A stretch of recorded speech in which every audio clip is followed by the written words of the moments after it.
It's not about diversity, it's about humanity. Hire and promote women on potential. Are you ready for that? Women need to take a page from men and own their own success. This century is to enable the others. This is no simple reform. It really is a revolution. Women is going to be very powerful. Are you ready for that? Hello, you're listening to the first podcast to go for women in tech and all those who want to build a smart gender equity for tech. 10 minutes, really actionable advice. At 50 in Tech, we give you the keys to unlock the tech industry and move it for real. On the occasion of the Women's Forum, we are very happy to record a special episode in partnership with AXA, one of our first supporters. You are a FemTech entrepreneur, probably among the 10 next rising stars in Europe, and want to accelerate your network and business? The 2020 Accelerator program designed by AXA and 15 Tech is made for you and will immerse you in an incredible learning expedition in Tel Aviv in April. Take 2 minutes and apply on 15tech.com. Let's welcome Ariella Dreyfuss, partner at Barnea, Jaffa, Land & Co, Tel Aviv, for this special 15 Tech podcast to go. Hello, 15 Tech community. My name is Ariella Dreyfuss, and I'm originally from England. I moved to Israel around 14 years ago, and I'm a partner in the M&A department at Barnea, Jaffa, and Land law firm. I've been working as a lawyer in the high-tech space for over 10 years, during which time I've represented startups, mature tech companies, VC funds, corporate ventures, and private equity funds. One of my soft spots has always been medtech, and I'm delighted by the recent traction and attention that FemTech is receiving. So today I'm going to speak briefly about FemTech, what it is, why I think it's important, what are some of the early challenges, and offer you some tips. So what is FemTech? Let me start by saying what it isn't. We're not talking about male or unisex products that have been shrunk in size, painted pink, and remarketed for women. FemTech is essentially a palatable term for VC men to describe tech products and services in the space of female health, including periods, menopause, fertility, breastfeeding, incontinence, contraception. It includes digital health apps and medical devices. Though I mention the vertical of fertility cautiously, as this is obviously not solely a woman's issue. Why is it important that medtech receives attention? Because we live in a world where there's one size, and it doesn't fit all. It fits men.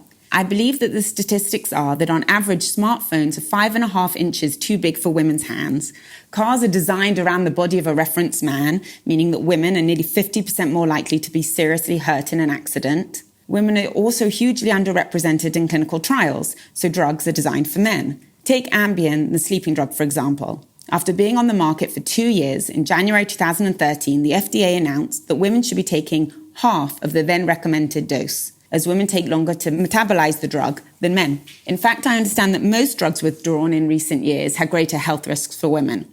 One of the reasons for women being underrepresented in clinical trials is their unstable hormonal cycle, which affects the results of the tests. But on the other hand, women need to take these drugs throughout their hormonal cycles, so it doesn't really make sense. Right now, only 4% of tech investment in life sciences are aimed at women's health tech solutions. So I think it's glaringly obvious that this balance needs to be readdressed. What are the early challenges for male and female founders in this space? Well, one of the main challenges is funding, and one aspect here is gender of the founders and gender of the investors. With respect to the founders, FemTech has predominantly female founders. This is largely due to personal experience. Take, for example, Tanya Bowler, the CEO of LV. She developed an app-connected Kegel tracker to help women strengthen their pelvic floor muscles with real-time biofeedback. She explained that despite working in women's health for over 15 years, it was only once she became pregnant that she realized that many women's health issues were not spoken about. In other words, women identify the pain in FemTech, the problem that needs to be solved, but female founders are underfunded compared to male founders. For example, in 2018, female-led startups in the US received just 2.2% of the $130 billion in VC funding that was available. Now, with respect to the money men, a colossal 94% of decision makers in US venture capital firms are men. and it's difficult to raise financing from someone who doesn't understand the problem and is uncomfortable by the still somewhat taboo subject matter. Writers write what they know, entrepreneurs innovate what they know, and venture capitalists fund what they know. Another challenge is the legal landscape. Healthcare, which includes both digital health products and medical devices, is highly regulated. Entrepreneurs in this space may need to secure FDA or CE approvals, comply with HIPAA and other privacy and data protection regulations, as well as statutory limitations on the corporate practice of medicine, geographical medical license issues and referral restrictions, just as examples. So the business model and the product needs to take all these into account from day one to ensure that the entrepreneur has not shot themselves in the foot before they've even started.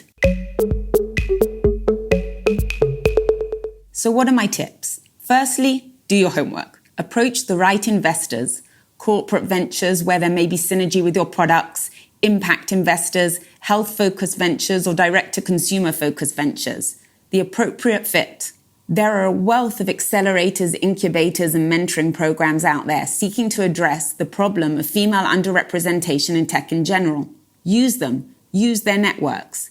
As with most things in life, it is more often who you know rather than what you know that is the game changer.